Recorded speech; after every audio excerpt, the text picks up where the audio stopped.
I'm Darrell Steinberg. I am the mayor of Sacramento. And what a happy and proud moment this is to gather with my friend and colleague, the vice mayor of the city of Sacramento, who's been so instrumental in helping make this happen, Vice Mayor Guerra. Hafsa Kaka, the senior advisor on homelessness to Governor Gavin Newsom. We're going to have more things to say about Hafsa and the governor in a moment, but for the first time in history, and certainly during my long tenure in public service, we have a governor who is making mental health, substance abuse, and homelessness a priority. And even though progress has its stops and starts, we are turning the corner thanks to his leadership and the leadership of the administration.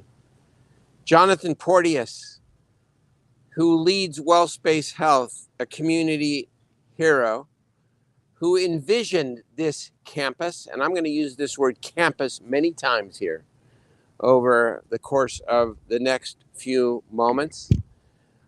Jonathan, thank you for your vision, and thank you for believing that better is possible. Emily Halkin from Sacramento County. This is a partnership with the County of Sacramento, and I know Patrick Kennedy and Rich Desmond and others wanted to be here and could not, but we are turning a corner together, the city and the county, through our partnership agreement, and the county is taking a major lead role in making sure that this project is a success. All of the teams from WellSpace, from the city, my team from the city, Mary Lynn, I want to give you a shout out because you've worked so hard on this. And so here we are. People ask all of the time, is there a solution? Is there a solution? There is not a single solution, but I'm here to tell you today that where we stand is a solution. And a major part of what it's going to take to help Stockton Boulevard. And by the way, big shout out to the business leaders who have struggled mightily with these sets of issues, and the First Step communities who is here today, as well as Steve Waters and your team. We get asked all the time, are you going to build a campus?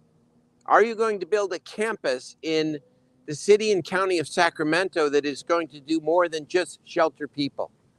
And to all those who have been wondering, where are we going to build our first campus? You're standing on it. Because not only with the help of the governor are we going to have 175 tiny homes, we're also going to have a correctional reentry center. And we're going to have a comprehensive mental health services center and substance abuse center, and a place where people can get medical help. This is going to be a whole person approach on Stockton Boulevard. And it's going to serve not just the 175 or 200 or 300 people who are going to have temporary shelter. It's going to help thousands of people who are going to benefit because of the comprehensive nature of the approach here. This is vision in action. Look at this old property and look at what it is going to become. It is going to become a model for how we build these multi-service center campuses, not only throughout the Sacramento region, but throughout the state of California. There is no one solution to this problem. You know, we spend a lot of time now and are spending a lot of resources saying that the law must be followed, where people are obstructing sidewalks, where people are on private property, certainly where people are committing illegal acts, whether it's open air drug dealing or some of the other stuff that goes on. We have to enforce the law. And at the same time, if all we do is enforce, and we don't provide opportunities for people to get healthier, to find their way, to find a path out of homelessness into stability, into transitional and ultimately permanent housing with whatever support they need, then we're not going to make a difference, not only for the people who are suffering on our streets, but for our communities who are suffering as well. That's why today is such an important and special day. Thank you again to the governor. Thank you to the legislature. Thank you to all the local leaders. I cannot wait to see what this is going to look like at build out. I know everyone asks about timelines. What's next? When are we going to actually see the tiny homes here? And the answer is soon. The answer is soon. We are laying a foundation here for real change. And today is the beginning. Let me now turn it over to Hafsa Kaka, the Senior Advisor on Homelessness to Governor Newsom.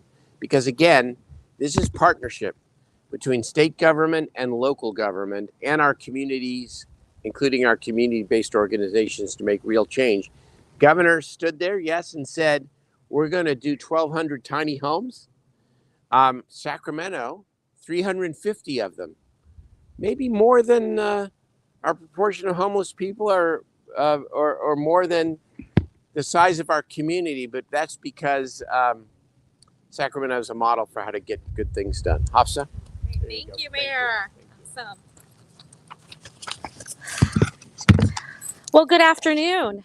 I first of all want to say it's wonderful to be here today at this junction. Mayor Steinberg, congratulations to you and your team, Vice Mayor Guerra, and also the wonderful partners that we have, Jonathan with WellSpace, Emily with the county. This is exactly what we were talking about when we are talking about regional coordination. I see a group of collaborative partnership here.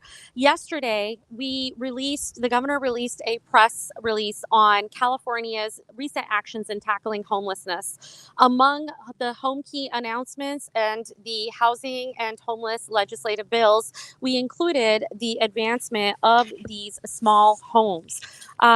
We have been moving at an unprecedented rate. In a very short window of time, we've made incredible progress. Over the summer, we passed legislation giving the state more flexibility to streamline this effort. Working with local partners such as Sacramento, we confirmed sites. We have the site here that you see today. We then advanced what is known as a procurement process, which essentially makes it easier for locals to use the state's negotiated agreement to purchase small homes. Locals don't have to reinvent the wheel. We are doing this strategically and smart so that we could be expedited. And later this month, we anticipate finalizing a contract for the state and locals to purchase these small homes.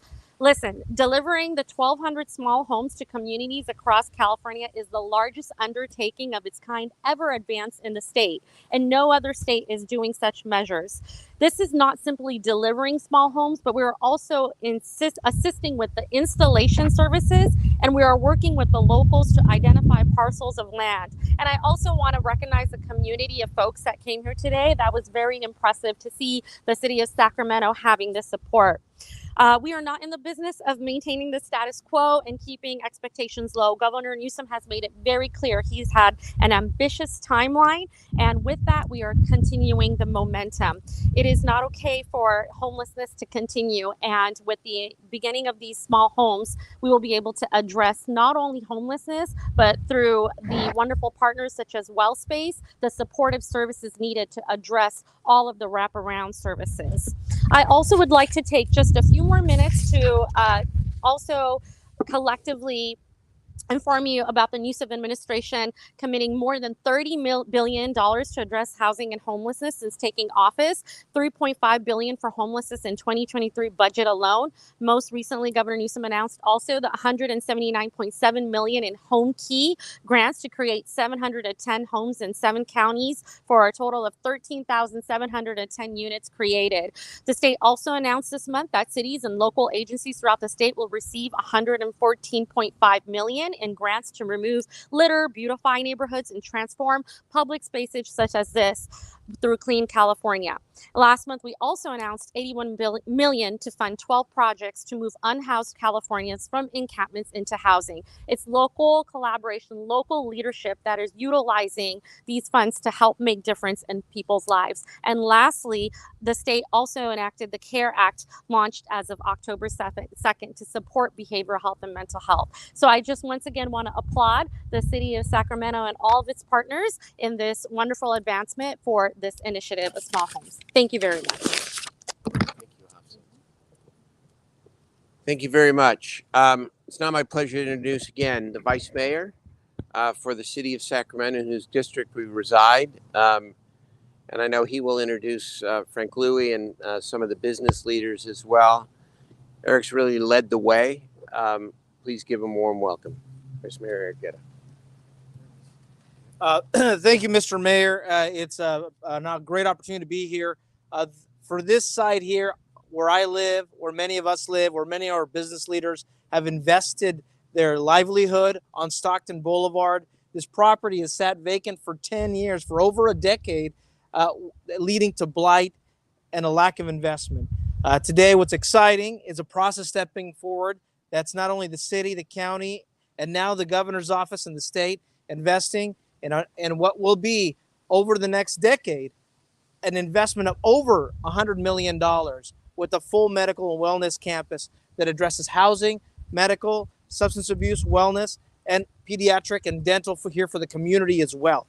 There are a lot of opportunities here that we see.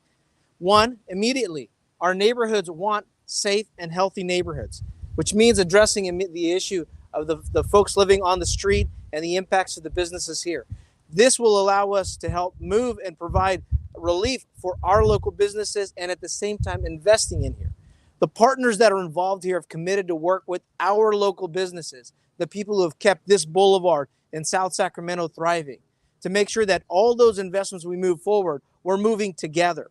This is just the start of looking at a 12-acre site that has been a blight for us here, but now an opportunity for the future. It's addressing the issue of how many people need mental health, substance abuse, need the support to get on their feet, and housing at the same time. This is a campus model. It isn't piecemeal.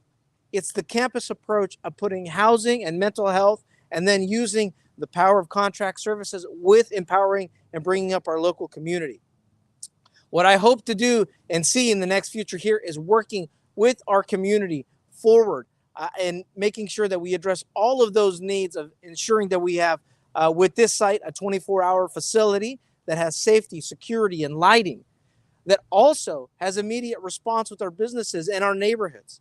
But most importantly, addressing the issues that we face today, which is how many people are on the street and impacting our community. As someone who lives here, who shops here, who takes their family out here, it is great to see an opportunity where we take a decade-old building again and a decade-old property here and turn it into a campus of opportunity. It's been exciting. It has not been easy to be able to find a partner here. To be able to get a partner here has been a challenge. And now we have someone who's been committed to that. So it's my opportunity to welcome that partner who's already invested on the boulevard, who has put their money where their mouth is by buying property on the boulevard and operating it. And that is the WellSpace. And to bring that up, let me bring up Jonathan Porteous from WellSpace.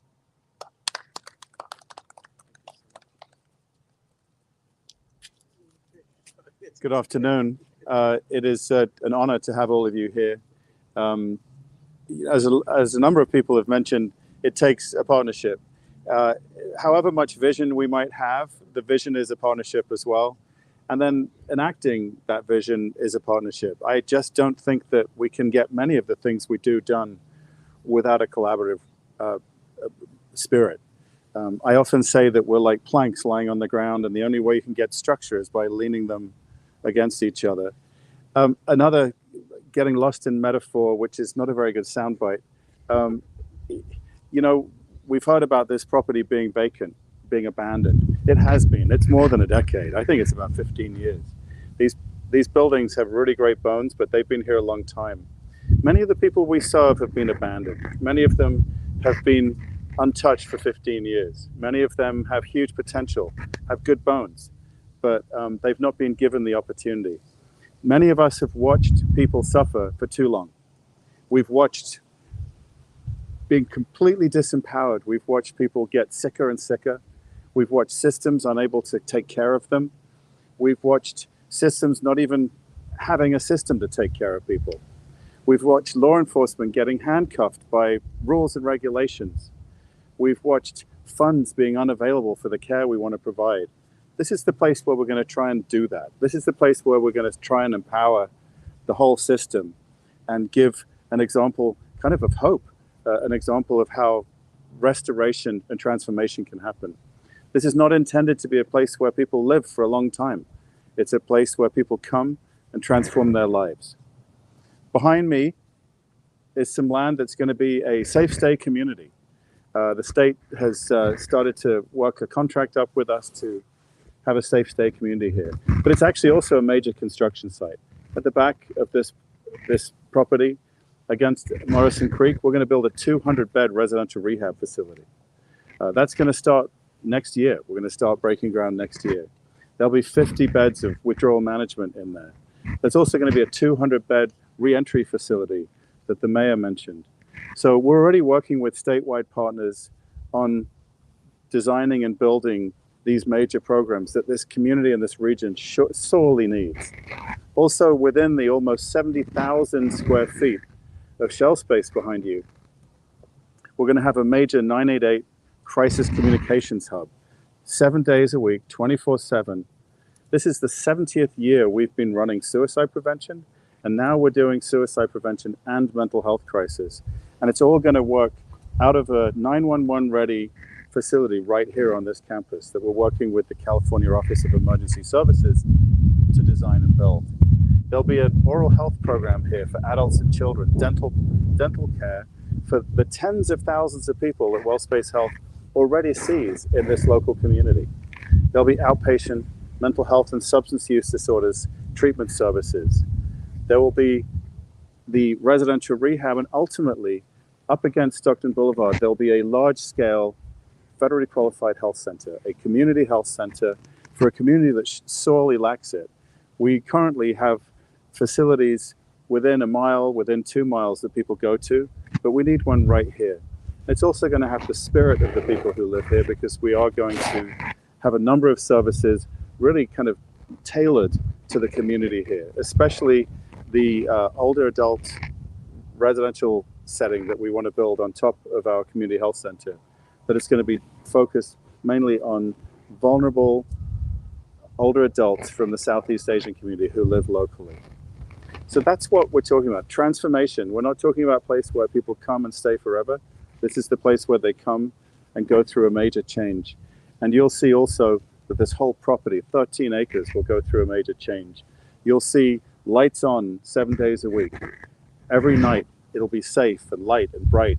There'll be people coming in and out to 24-hour programs and transforming what has been a blighted and actually quite frightening block, because I've come here at every hour of the day just to check it out. And there are times of the day when this is a very alarming place to be. And we're going to change that. So thank you. It's a partnership. Appreciate you all being here. A couple of things. One, I want to make sure that we introduce some of the leaders from Stockton Boulevard, because they were here working this boulevard when I started 30 years ago. And they're old friends, and they've hung in through the good times and the tough times, and have really cared. Frank Louie, the head of the Stockton Boulevard Partnership, Vincent Jones, Sal Vong, Su-Ying Cantrell, one of the longest standing businesses in Southeast Sacramento. Really proud of you and your commitment, all of you.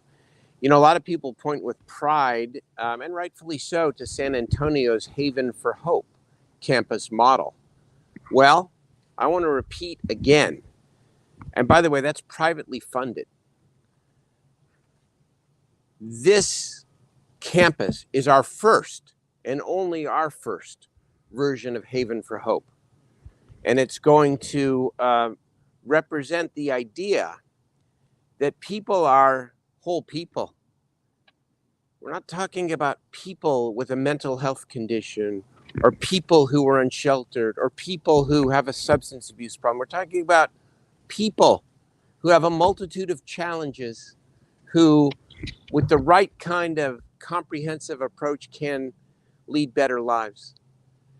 And so with that, let me turn it now over to our partner, Emily Halkin, the Homeless Services Coordinator at Sacramento County.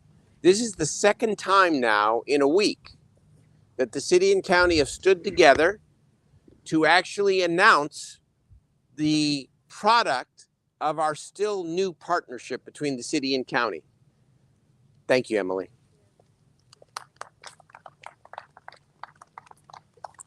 Thank you so much. I'm really happy to be here. Appreciation to our city partners, our state partners, and certainly our partners in the nonprofit world, Jonathan and others who are here to celebrate and discuss this really important project. So much has already been said, and I won't be repetitive. Sacramento County, as our city partners, we're really committed to bringing a variety of services to support the most vulnerable folks living here in our community, including those experiencing homelessness. And this WellSpace campus, as Jonathan has so eloquently said, really represents this commitment, co-locating physical health, behavioral health, substance abuse treatment services, and now homelessness and rehousing services in one location. And while we all know, or the folks who work in the work that I do, and so many of you know, that permanent, safe, accessible housing is the key to addressing our homelessness crisis here in Sacramento. We are at a point of crisis today with so many folks suffering outside and the community feeling the impacts of unsheltered homelessness.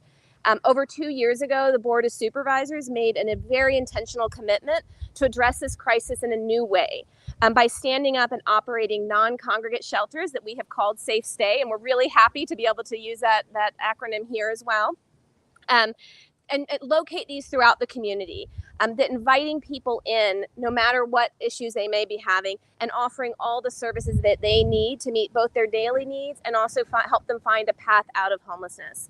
This site will be the fourth such Safe Stay community the county will be operating, this time in partnership with our city friends, and we're continuing to look for new locations. As many of you know, our first site opened just a couple months ago, just down the street at Florin and Power Inn.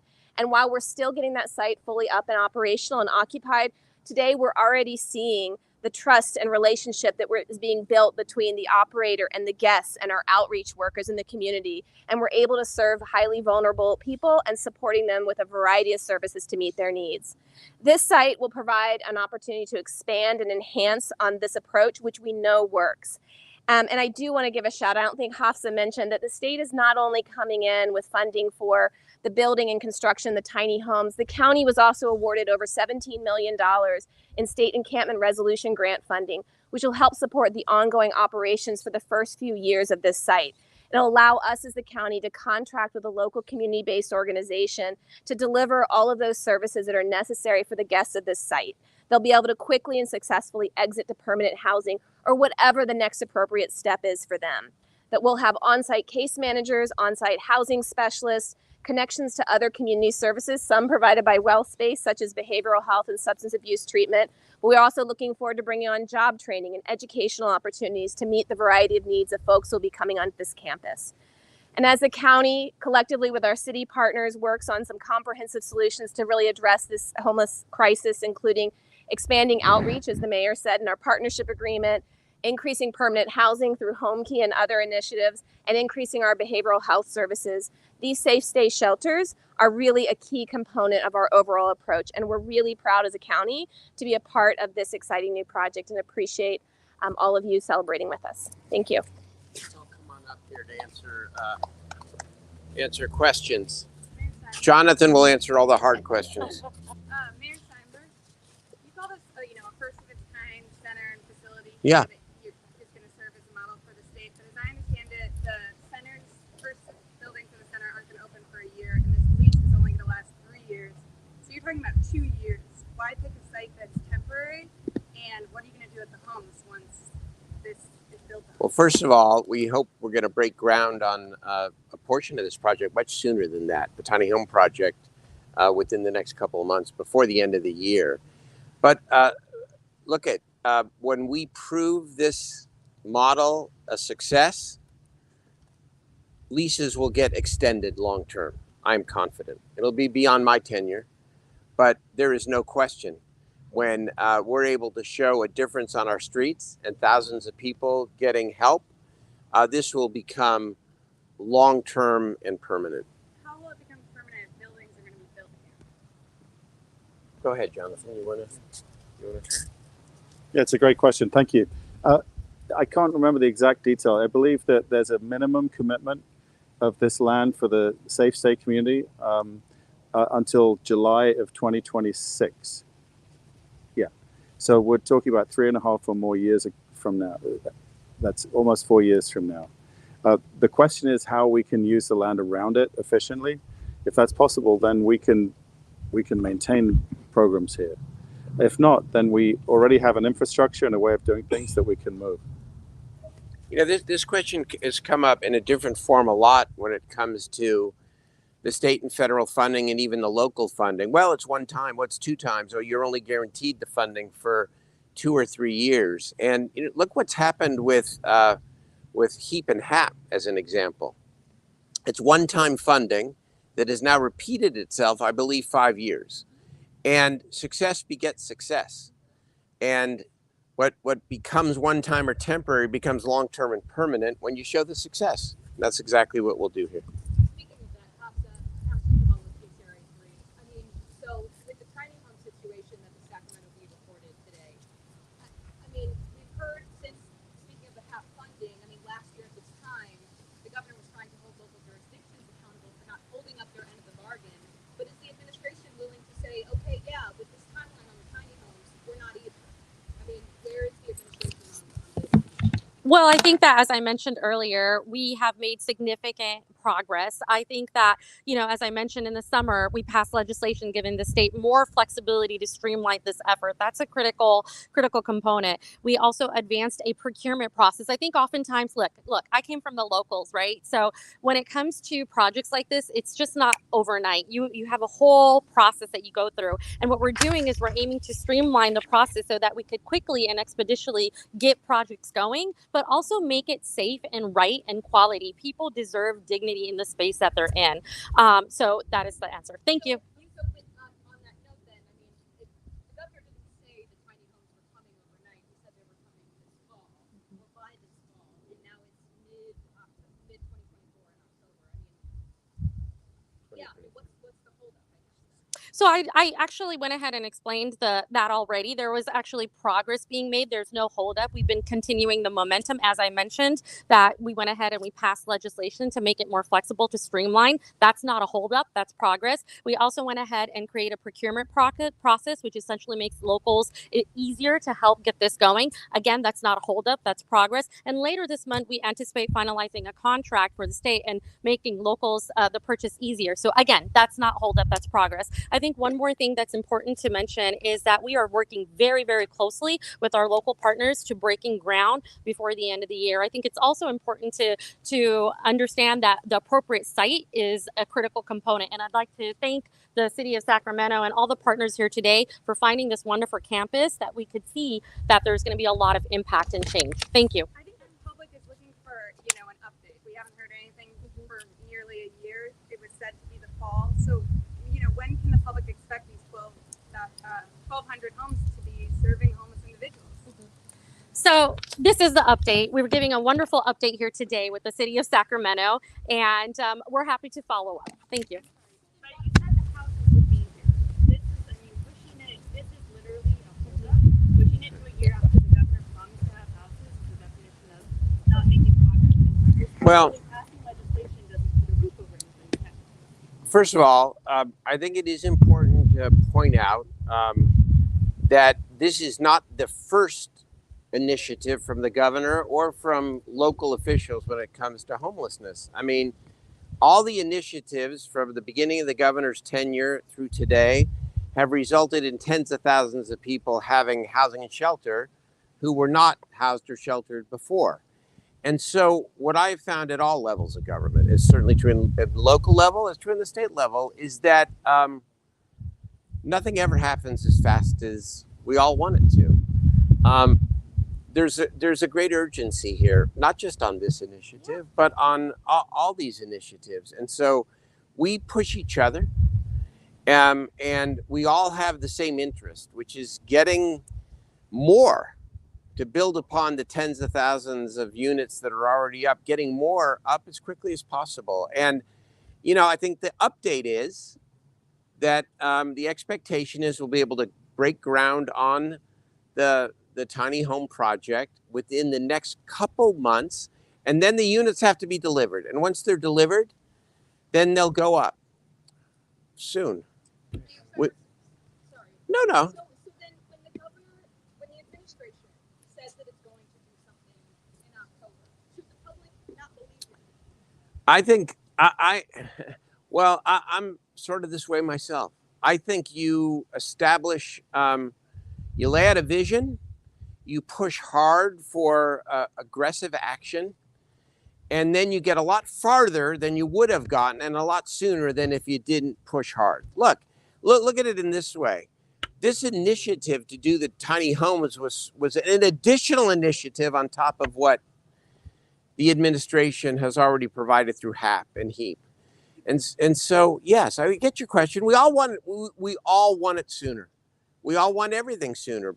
And that's true of how long it takes for us as a city oftentimes. It took 13 months from when we got city council approval to do the shelter at Meadowview Road to actually get the shelter up and running.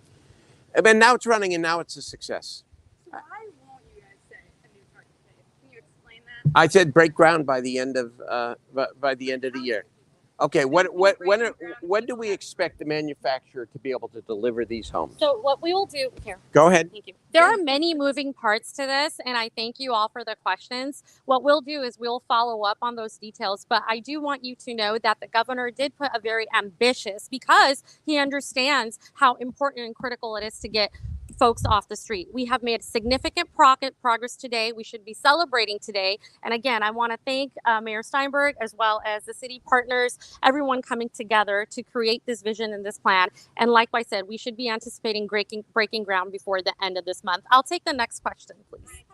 Can you give us an update on the site in San Diego and Los Angeles? Not at this moment, but thank you. We have been working very closely with our local communities.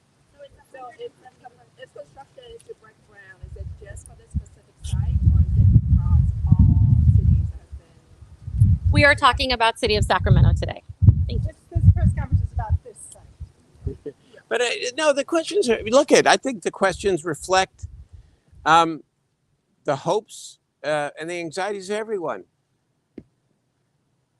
Again, what I relate to the governor's style, because you put out aggressive goals, and that's the right thing to do. And by the way, it'll happen faster because you put out aggressive goals than if you just say, well, it'll happen when it'll happen. And so breaking ground is a predicate to getting the delivery of the homes. And then we'll get the delivery of the homes, and we'll get them up. I hope, I'm going to say, I hope it's by the first of the year. I mean, and no later. That's what I hope. But we just have to keep pushing. Like I have with ABC 10 News, Yeah. the governor promised 350 tiny homes, as you said, to Yeah. Sacramento, 175 going here. Yeah. Is the other 175, are they all going to Cal Expo, and is there a timeline for that? Cal Expo is part of the project. I know we're still working out with the administration the particular site. And it's, again, a matter of the delivery of the homes from the various manufacturers. Are there alternative sites here and Cal Expo and other places, or is it mainly here in Cal? I think those are the two sites. These are the two sites. Can you Yep. confirm that Cal Expo is going to get tiny homes? Yes, it's in the announcement. Yeah.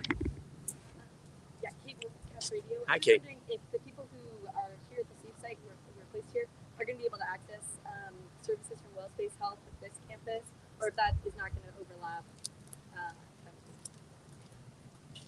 Great question. Thank you. WellSpace Health will not be doing the management of the Safe Stay Village. This community will be managed by a vendor that the county selects, but we will be growing all these services around it. And the majority of persons who are unsheltered in this community can come to us, to any of our locations, for services. We just so happen to be building intensive outpatient programs, the 24/7 crisis receiving site. So if someone does go into crisis, they actually have a safe place right here on the campus. And when is this area slated to open? Okay, we are anticipating the opening of the crisis receiving site next summer. Yeah, and then just to clarify another piece about the Safe Stay campus, the word stay. I don't envision permanent supportive housing here. I envision a place where people start changing their lives, and from where we can identify the next steps. So people will live here, but I think as they grow towards different programs, different services, we'll find better places. And you're all speaking our language too, which is frustration, which is disempowerment, but that's changing. What we need now simultaneously is real affordable housing going up elsewhere, so people can come through a safe stay and move to a permanent supportive housing environment. I'm sorry, you said 988 is going to open the crisis center, but I know you said there was a federally qualified health center in the works. Yes. That's further down the road? The full community health center is a few years out. We will be nesting a miniature community health center within the crisis receiving site. The oral health site will also be a federally qualified health center. So all of the residents will be able to get health and oral health here on this campus. What do you saw you do really quickly? You mentioned 50 beds and 200 beds. Can you clarify which and which? Yes, 200 beds of residential rehab. It's a 3-month at least modified therapeutic community model for people with co-occurring substance use and mental health disorders.